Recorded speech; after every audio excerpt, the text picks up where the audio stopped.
কত বিক্রি করছো? 120 আসছে জনাব, কারণ কাপড়ের মান খুব ভালো, সহজে পাওয়া যায় না।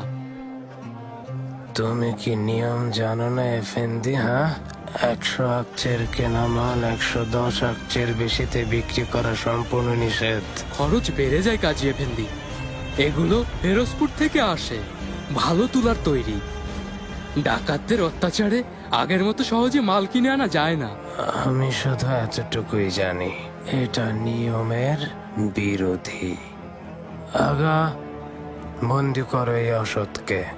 50 ঘা লাগাও যাতে ভবিষ্যতে মনে রাখে। কাজী এফেন্দি, ক্ষমা করুন, আর কখনো করব না। ক্ষমা করুন কাজী এফেন্দি। আগা, থামুন, ছেড়ে দিন আগা।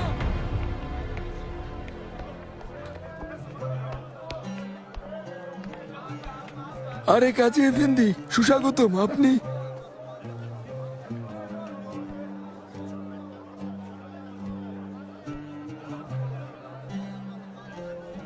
এই জোড়া কত আকছে? 30 আকচেতে বিক্রি করি, গরুর চামড়ার তৈরি। মনে হয় না এটা গরুর চামড়ায় তৈরি। তোমার কি মনে হয়? ঠিক ধরেছেন কাজী এফেন্দি, গরুর চামড়া না, ছাগলের চামড়া এটা। 10 আকচের বেশি হবে না এটা। ভুলে বলে ফেলেছি, চাইলে আরেক জোড়া দেখাতে পারি। ওর গলায় তক্তা বেঁধে সারা বাজারে ঘোরাও। ক্ষমা করে দিন কাজী এফেন্দি, ভুল হয়ে গেছে। ক্ষমা করে দিন আমাকে।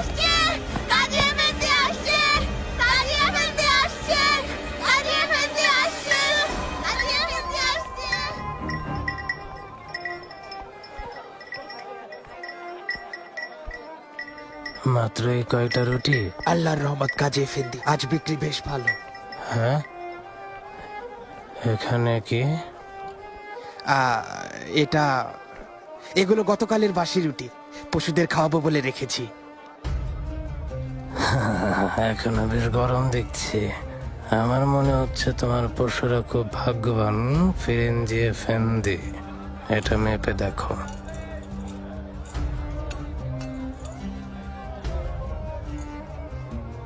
ওজনেও কম। দেখি এফেন্দি। কেমন সাদা রুটি বানিয়েছো। হ্যাঁ,